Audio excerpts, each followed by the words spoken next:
지금 한참 통합진보당의 장애인위원회 내에서는 그 내부 규칙을 만들고 있어요. 그동안 민주노동당 때부터 지금까지 그 내규, 장애인위원회 내에 세부적인 운영 규칙 같은 거는 없다가 여러 가지 이유로 만들지 못한 이유도 있고, 또 그냥 큰 당원 당비에 따라서 큰 것들만 처리하고 작은 것들은 좀 서로 그냥 암암리에 또는 그런 큰 관례, 지나온 관례에 따라서 이렇게 진행을 해오다가 어떤 성원 문제도 있고요, 의결권의 문제도 있고, 역할에 대한 그 명확성이 있어야 되겠다 해서 이제는 운영 규칙을 만들고 거기에 부합하게 활동을 하자라고 결의가 돼서 지금 운영 규칙을 만들고 있는데, 그 운영 규칙을 만들고 또 어떤 법에 근거해서 어떤 내규에 근거해서 이렇게 하자라는 얘기를 이제 지금부터 하기 시작했죠. 그런 걸 들으면서 좀 장애인위원회 내부가 정돈이 돼가고 있구나, 정리가 돼가고 있구나라고 생각하는 그 반면에 너무 딱딱해지는 거 아닌가. 우리가 언제부터 이렇게 매탕에 의거해서 행동을 해왔었나 라는 좀 씁쓸한 생각도 들더라고요. 한편으로 법과 규칙이 생긴 이유, 또 법과 규칙이 꼭 있어야만 하는 이유가 사람 사이에 그런 신뢰관계들이 좀 무너졌기 때문이 아닌가. 그러니까 저희 통합진보당 장애인위원회뿐만 아니라 원초적으로 법과 규칙이 생겨난 이유와 있어야 하는 이유가 그런 사람 간의 믿음, 신뢰 이런 것이 무너졌기 때문이 아닌가라는 생각이 들더라고요. 서로 믿고 서로 존중하고 서로 이해를 하고 서로 의심만 하지 않는다면 법이나 규칙이 솔직히 소용이 없지 않을까요? 법이나 규칙을 정한다고 해도 기본적으로 사람 간의 신뢰가 없다면 그거는 그냥 무용지물일 것 같아요. 사람마다 해석하는 방법도 다 다르고 이해하는 것도 다 다르고 하기 때문에 사람과 사람이 못 믿으면 그 문서 자체도 이거 누가 만들었냐, 이거는 이럴 때 적용하는 거지 이럴 때 적용하는 게 아니지 않냐, 이런 식으로의 분란거리가 되기 때문에 아무리 그 문서적으로 또 텍스트로 딱 규정 지어 놓는다고 하더라도 기본은 서로 간에 사람이 사람의 믿음, 그것이 기본 바탕이 되어야 이것도 소용이 있겠구나라는 생각이 들었습니다. 그리고 그런 법과 규칙들이 사람 간에 일어날 수 있는 모든 일들을 그 안에 담을 수도 없는 거고요. 여러 가지 사례들, 될 수 있으면 광범위한 내용을 담으려고 하겠지만 그런 변수들이나 그런 것에 그때그때 대처할 수가 없잖아요. 딱 규정을 해놨기 때문에 이 사안에서는 다른 걸 적용해야 되는 건데 법이 그렇게 정해졌기 때문에 꼭 그렇게 따라야 하는 그런 좀 불합리한 일도 생길 거고요. 또 형식상의 법과 규칙으로 존재할 수도 있다라는 생각이 들었습니다. 오히려 법과 규칙이 있음으로써 살기가 더 힘든 그런 경우도 있을 것 같아요. 그래서 요새 그 내부 규칙을 정하는 과정을 보면서 오히려 그 정하는 것 때문에 사람 간의 신뢰가 무너지고 더 불화가 있지 않나. 만들어 놔도 그건 마찬가지일 것 같다. 라는 생각이 들었습니다. 그래서 법과 규칙이 없어야 된다, 이걸 만들지 말자가 아니라 법과 규칙을 만들고 운영함에 있어서 조금 더 사람 간의 신뢰가 밑바탕이 되면 훨씬 더 잘 만들 수 있고, 규칙이나 법이 꼭 적용이 안 되더라도 잘 운영이 되지 않을까, 좀 이것저것 생각이 좀 많아졌어요. 그래서 그런 과정에서 여러분들이 만드시는 분들이 너무 문서로 딱 규정을 지으려고 하는 것들도 답답한 생각도 들고, 서로 이해하는 마음을 조금 더 가져봤으면, 그런 여유를 가져봤으면 하는 바람이 들었습니다. 신청곡 하나 틀어드릴게요. 내가 사는 이유님의 신청곡 듣겠습니다. 얼음 심장을 갖고 있으면 안 되는데 따뜻한 심장을 갖고 있어야 되는데요. 최준영의 노래입니다. 얼음 심장. 네, 출생의 비밀이라는 드라마의 OST 얼음 심장 들으셨습니다. 저는 요즘 노래는 그렇게 마음에 와닿는 노래가 별로 없는 것 같아요. 예전 노래들이 훨씬 더 시사성도 있고, 또 뭐 예를 들면 실연을 당했다, 또 연애를 시작했다, 그런, 또 계절이 시작했다, 뭐 여름이면 여름, 뭐 겨울이면 겨울, 거기에 굉장히 공감이 가는, 실제로 내가 그런 상황이 아니더라도 노래를 들으면서 저런 상황이 있을 수 있겠구나, 또는 나도 저랬었지 라는 그런 공감대 같은 게 같이 느껴졌었는데, 요즘 노래들은 그렇게 공감대도 많이 안 가고 푹 젖을 수 있는 노래가 많이 없지 않나. 제가 요즘 노래를 또 잘 안 들어서 그런지 모르겠는데 다 똑같은 것 같고요. 그 노래가 그 노래인 것 같고, 사람도 그 사람이 그 사람인 것 같고, 개성도 없고 특징도 없고 좀 그런 것 같습니다. 그래서 제가 저희 방송에서는 옛날 곡들을 좀 많이 틀고 있는데, 90년대 80년대 90년대 노래가 참 마음에 많이 와닿고 재밌었고, 또 그 시대가 한참 새로운 걸 많이 시도하는 세대였어서 더 그렇지 않을까 생각이 들어요. 요새는 그룹들 노래도 또 기계음을 많이 써서 노래에 구분도 잘 안 가고 재미도 없고 그런 것 같아요. 사람 냄새가 좀 많이 안 나는 듯한 그런 생각이 듭니다. 법과 규칙에 대해서 얘기하고 있는데, 이 법과 규칙을 정해놓은 것에 대해서 제가 생각을 하게 된 이유가, 어제 제가 옛날에 아주 한 십몇 년 전에 사다 놓은 낙태라는 제목의 책이 있어요.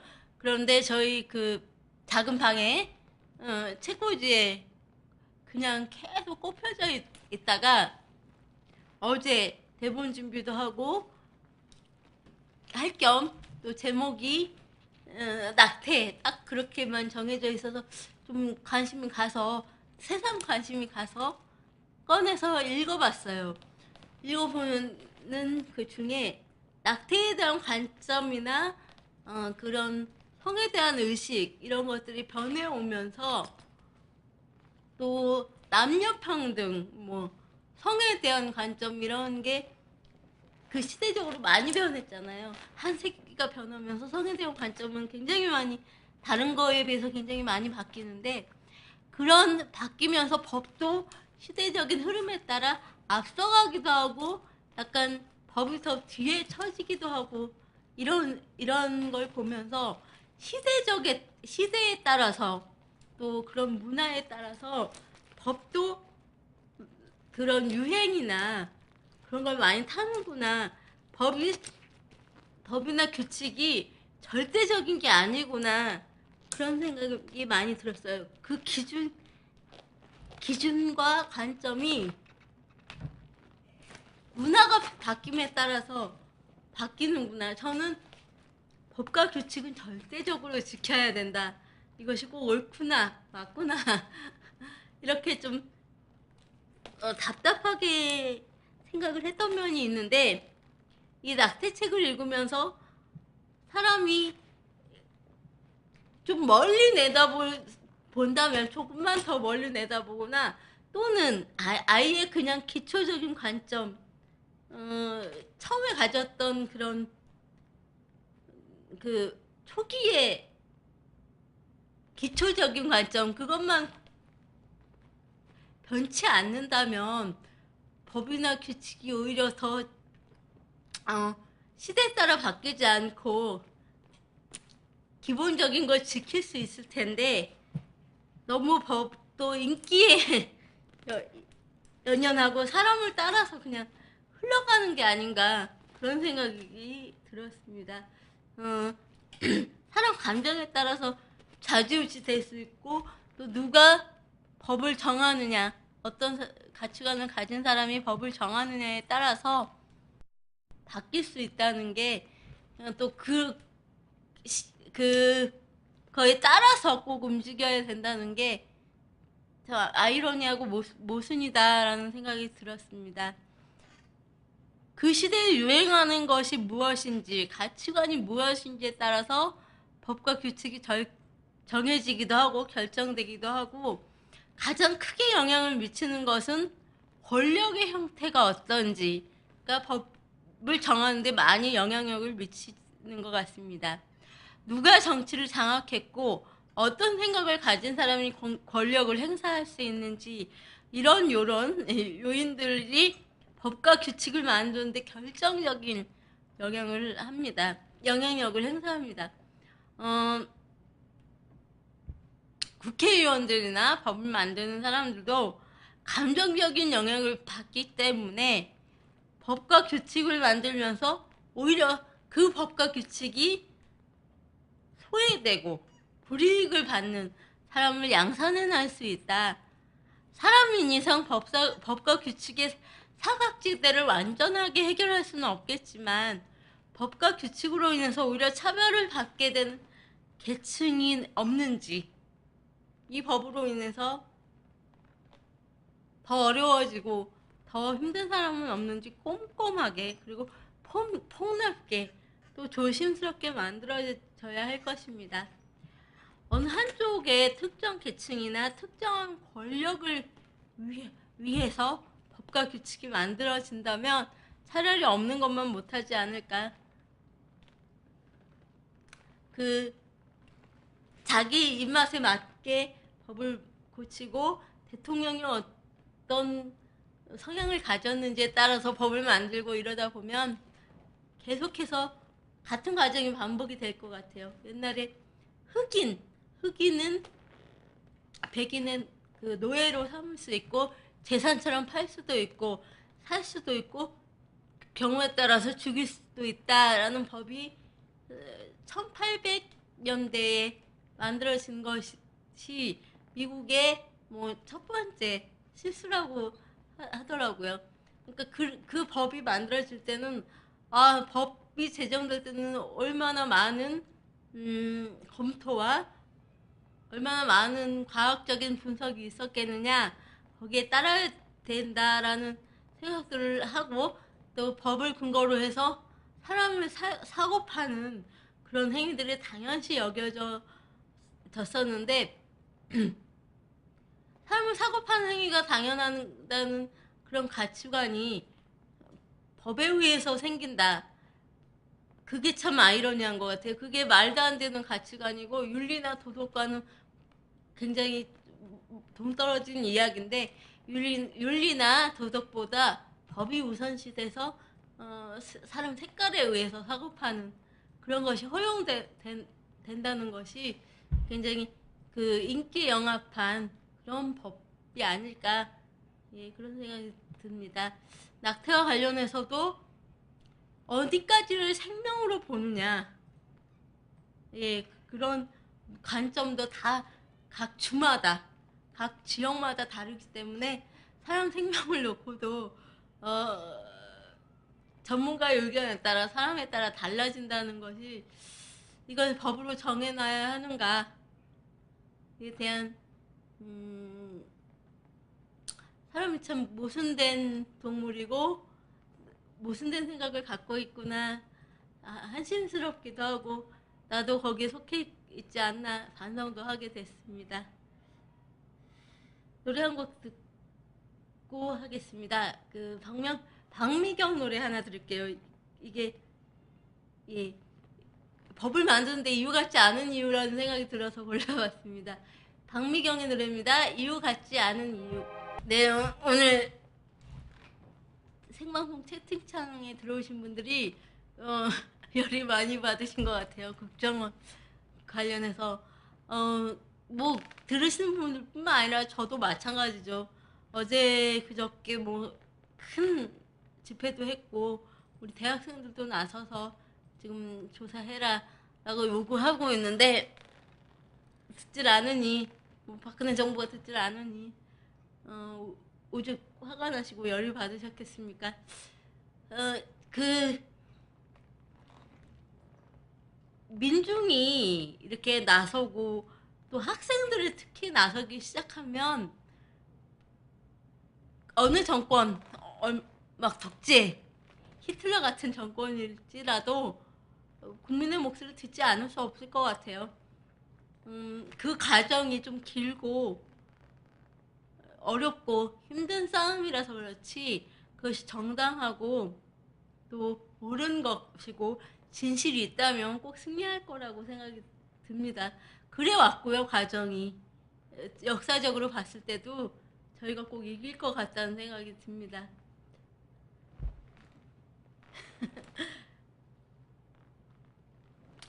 그래서 법과 규칙을 만드는 것에서도 저희가 꼭 그 여러 가지 의견 수렴을 할 때 국민들의 목소리를 꼭 귀 기울여서 들어야 하는 이유도 그런 것 같아요. 이게 집시법이라는 게 있고 국보법이라는 게 있고 해서 집회의 자유라든지 결사의 자유를 말로만 보장해 놨지 그 세부 항목의 집시법이라든지 그 무슨 그런 국보법을 적용을 시키기 때문에 저희들이 결사의 자유는 결사의 자유대로, 집시법은 집시법대로 이렇게 적용을 하니까 굉장히 자유를 주는 것 같으면서 실제로 집회는 못하게 하고 이런 아이러니한 상황이 연출이 되는 것 같은데, 아무튼 역사를 우리가 너무 몰라서 그렇지 역사적으로 봤을 때 제가 한두 가지 사건만 보더라도 꼭 그 민중이 승리한다라는 확신이 있습니다. 얼마 전에 이정희 대표님 페이스북을 봤는데 이 집회나 또는 옳은 일을 하시다가 지치실 때가 있으시대요. 모두가 마찬가지겠죠. 그런데 그 이정희 대표님이 지치고 힘드시고 내가 정말 옳은 일을 하고 있는 건가라는 생각이 들을 때 역사적인 그런 과정들을 쭉 생각을 해보셨대요. 민주항쟁이나 그런 군부독재에 반발하는 민중들, 학생들, 이런 민중들이 단합해서 결의해서 진실을 찾아내고 이끌어냈을 때 승리한다. 이런 것에서 힘을 얻으셔서 다시 마음을 다잡고 나 혼자일 생각을 하는 게 아니구나, 나 혼자만이 아니구나 이런 생각을 하실 때 힘을 얻는다고 하시더라고요. 그래서 저희가 집회나 그런 데 연대하고 많이 모이고 동지애를 그렇게 찾고 하는 것이 나 혼자라고 생각하면 힘이 없거든요.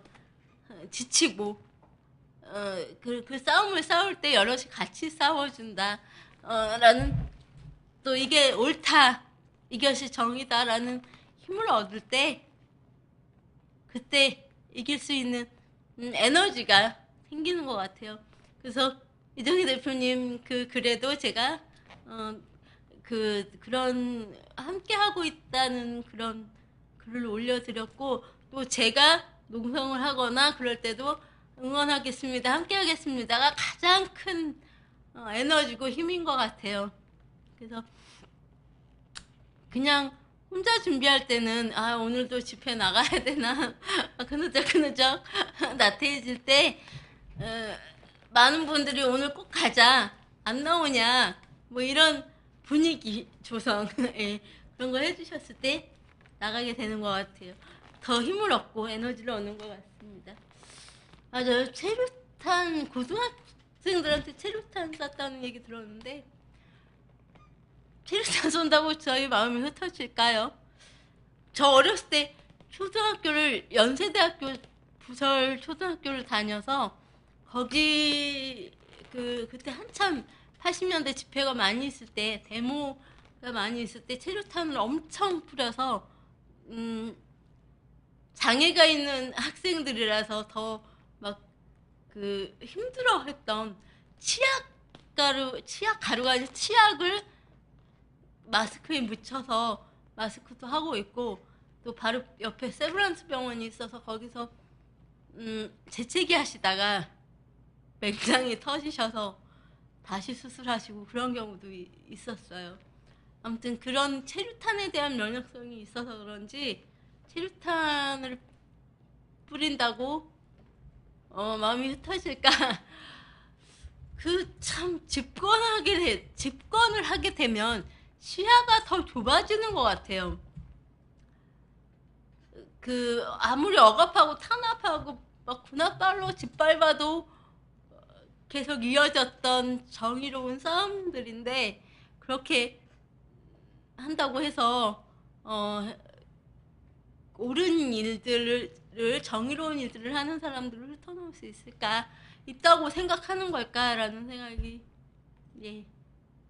들었습니다. 좀 전에 어떤 분이셨죠? 귀신님하고 피디님 보러 오신다고 누가 그러셨죠? 바다돌림이 오시는 건 환영하고요. 오셔서 같이 방송 출연도 하셔서 직접 얘기도 하시고 그러셨으면 어떨까 싶네요. 저도 바다돌림 뵙고 싶거든요. 여러분들은 저를 알지만 저는 바다돌림이나 여러분들을 모르기 때문에 정말 돌같이 생기셨을까 궁금하기도 하고, 오세요. 좀 시원한 것만 하고 오시면 참 좋겠네요.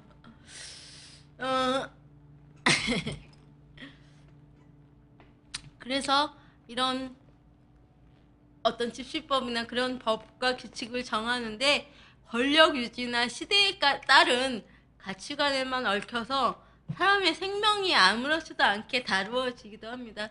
여러분들 혹시 사형 제도에 대해서 어떻게 생각하시는지 모르겠네요. 사형 제도가 꼭 유지되어야 된다라는 부류가 있고, 사형 제도는 사람이 사람의 죄를 심판할 수 없다 해서 사형 제도는 좀 반대하시는 부류가 있는데, 낙태 관련법이라든지 또 사형과 관련된 제도들이 한 나라의 인구가 늘어나고 성문화가 개방적이면 낙태법이 합법화가 되고요. 인구가 줄어들고 노동력이 없어지면 낙태가 불법이 됩니다. 그러니까 인구수라든지 노동력이라든지 그 나라에서 사람이 필요하면 낙태가 불법이 되고 인구가 넘쳐나고 사람이 필요가 없으면 낙태가 합법화된다는 게, 사람 생명을 이렇게 필요에 따라서 죽여도 되고 죽이면 안 되고, 이렇게 태아라고 해서 태어나지 않았다고 해서 마음대로 이렇게 시대에 따라 살 수 있다는 게 참 불합리한 거 아닌가. 생명인데 그런 생각이 들고, 또 태아가 생명인지 아닌지 전문가들이 논쟁을 합니다. 생명으로 인정되는 시기도 그리고 나라에 따라 또 지역에 따라서 다 다르고요. 사람의 생명을 전문가들의 의견에 따라서 이렇게 달라진다는 게 참 그러면 안 되지 않나라는 생각이 들고요. 지역 특성에 따라서 달라질 수 없는 문제라고 생각이 듭니다. 기본적인 게 있는 건데 그렇지만 우리는 법과 규칙을 꼭 만들어야 한다는 것에 또 얽매여 살지 않나. 그렇기 때문에 사람을 죽이고 살리는 문제를 아무렇지도 않게 생각을 하고 있습니다. 그것을 당연하게 생각하고 있는 것 같아요. 법에 의해서 움직여진다는 것이요.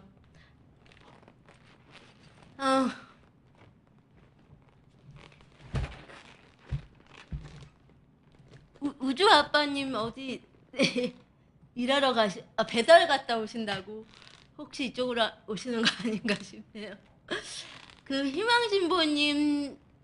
희망진보님이 신청해 주신